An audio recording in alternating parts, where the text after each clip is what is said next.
When we perform an IVF treatment, whether we do this in a conventional IVF treatment or we use intracytoplasmic sperm injection, the aim of the procedure is to produce as many good quality embryos as possible.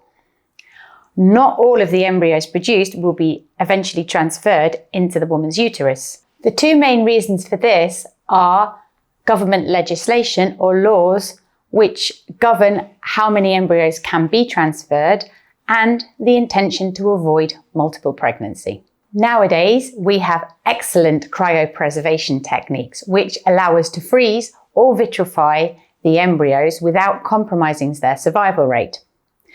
This, in combination with the fact that nowadays we tend to do more single embryo transfers, means there are more embryos that can be preserved cryogenically effectively without compromising their quality.